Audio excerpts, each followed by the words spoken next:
সুপ্রিয় দর্শক, আজকের ভিডিওতে আপনাদেরকে দেখাবো চারা মাছ। যে মাছগুলো খুবই ছোট এবং অনেক ছোট অবস্থা থেকে চাষাবাদ করা হয় সেই মাছগুলো।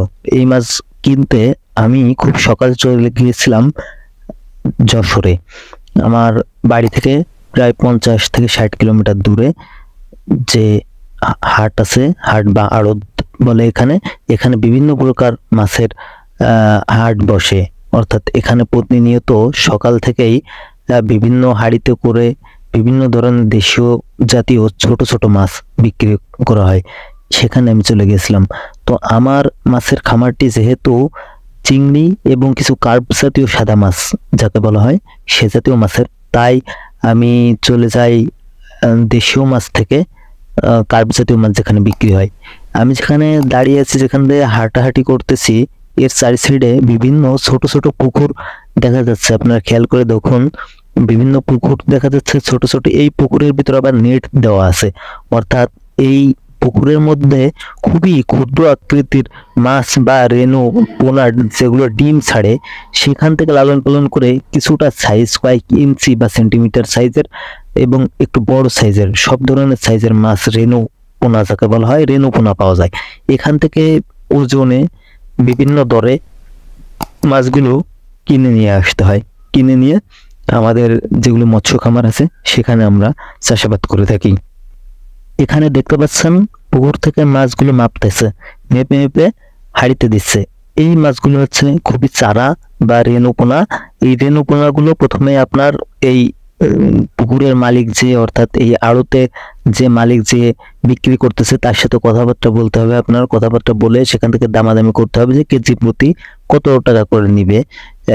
সেই দোকানদার থেকে মাছগুলো ক্রয় করে আপনি এখান থেকে, রেণুগুলো খুবই ছোট, এগুলো কেনার সময় দামাদামি করে আমিও কিছু মাছ কিনে নিয়ে আসি।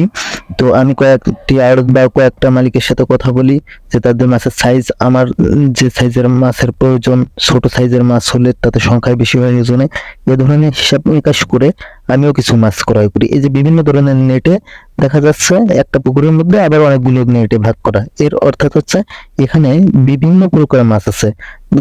কোন নেটের মধ্যে তেলাপিয়া, কোন নেটের মধ্যে রুই মাছ, কোথাও হচ্ছে আপনার কাতলা, ভাবে সিলভার কাপ দিয়ে বিভিন্ন প্রকার মাছ বিভিন্ন জায়গা দেওয়া আছে। আপনার যে মাছ কিনতে হবে সেই মাছের দামাদামি করে এখান থেকে আপনি কিনে নিতে পারেন।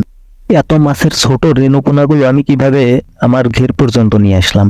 আমার মৎস্য খামার বা আমার ঘের পর্যন্ত আনার জন্য এখান থেকে আমি দামাদামি করে মাছগুলো, বিভিন্ন জাতের মাছ, রুই, কাতলা, মৃগেল সহ অন্যান্য কার্প জাতীয় মাছ কিনি।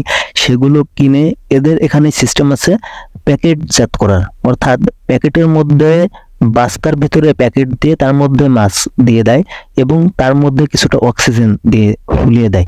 সেই অক্সিজেন সহ প্যাকেটগুলো আমার বাইকের পিছনে সুন্দর করে তারাই বেঁধে দিল। সেই অবস্থায় আমি আমার ঘের পর্যন্ত এনে খুব সুন্দরভাবে আমি মাছগুলো তাজা অবস্থায় এনে ছেড়ে দিতে পারলাম। এটা হচ্ছে আমি যে ভিডিওগুলো সাধারণত দেখাচ্ছি এগুলো সাদা বা কার্প জাতীয় মাছের ভিডিও। আর রাস্তার সাইড দিয়ে যে মাছগুলো হাড়িতে করে বিক্রি করতেছিল, এই মাছগুলো সাধারণত রাক্ষসীয় জাতের মাছ, অর্থাৎ দেশীয় জাতের মাছ, যেমন শিং, তারপর আপনার এখানে আছে টাকি, শোল সহ পাবদা, এই ধরনের পাঙ্গাস সহ বিভিন্ন প্রকার মাছ, যে মাছগুলো পিস প্রতি বিক্রি হয়। এখানে ওজনেও কিছু কিছু জিনিস আছে যেগুলো হচ্ছে শিং মাছ বা ছোট ছোট যে পোনাগুলো, এগুলো ওজনেও বিক্রি হয়, আবার যেগুলো বড় সাইজের সেগুলো গণনায়ও বিক্রি হয়। এই মাছগুলোর বিক্রি সিস্টেম আলাদা, ওই মাছগুলোর বিক্রি সিস্টেম আলাদা। এই মাছগুলো সাধারণত পানির উপরেও যেহেতু বেশ কিছু সময় বেঁচে থাকে, অর্থাৎ যে শিং মাছ বা টাকি, মাগুর, এই মাছগুলো সহজে কিন্তু মারা যায় না, এই জন্য এই মাছের আয়ুকাল বেশি। এই মাছগুলো আপনার হাড়িতে করে এক অঞ্চল থেকে অন্য অঞ্চলে বহন করে এনে তারপরেও কিন্তু বিক্রি করা যায়। কিন্তু কার্প জাতীয় মাছগুলো সাধারণত আয়ু থাকে খুব কম, এজন্য কার্প জাতীয় মাছগুলো এখানে পুকুরের মধ্যে ছোট ছোট আকৃতিতে করে তার মধ্যে রাখা হয় এবং সেখান থেকে বিক্রি করা হয়। এবং চাষিরা এসে এখান থেকে মাছ বহন করে নিয়ে আসে। মাছ করা শেষে মাছগুলো প্যাকেটজাত করা হয়, এগুলো অক্সিজেন দিয়ে বস্তার মধ্যে পলিথিন করে এগুলো সুন্দর করে বেঁধে দেওয়া হয় যাতে মাছগুলো না মরে, এজন্য এর ভিতরে অক্সিজেন দেওয়া হয় এবং মোটরসাইকেলে সুন্দর করে বেঁধে দেওয়া হয়। এই মাছগুলো নিয়ে আমি আস্তে আস্তে চলে যাই আমার ঘেরে বা মৎস্য খামারে, সেখানে যে আমি এই মাছগুলোকে পানিতে ছেড়ে দেই বা মৎস্য খামারে ছেড়ে দেই, এগুলো আস্তে আস্তে বড় হয়ে যাবে। পানিতে ছাড়ারও কিছু নিয়ম আছে, নিয়মগুলোর মধ্যে হচ্ছে আপনি যে পানিতে করে নিয়ে আসছেন মাছ বা যে পানিতে আমি মাছগুলো নিয়ে আসছি সেই পানির ভারসাম্য এবং আমার পুকুরের বা আমার ঘেরের পানির ভারসাম্য সমান বজায় রাখার জন্য এখানে হচ্ছে কিছু সময় পানির সাথে সামঞ্জস্য করা হয় যাতে মাছগুলো হঠাৎ করে অন্য পানিতে আবহাওয়া তাপমাত্রা সমস্যার কারণে মাছগুলো হঠাৎ করে মারা যেতে পারে। এই জন্য বিভিন্ন ভারসাম্য বজায় রাখার জন্য এই পানির সাথে ওই পানি দুটো মিক্সড করে তারপর আস্তে আস্তে মাছগুলো ছেড়ে দেওয়া হয় এবং আস্তে আস্তে তারা অবমুক্ত হয়ে সেখানে তারা মাছগুলো বিচরণ করে এবং পরবর্তীতে মাছ চাষাবাদযোগ্য হয়ে সেগুলো বিক্রির উপযোগী হয়ে যায় বেশ কয়েক মাস পরে।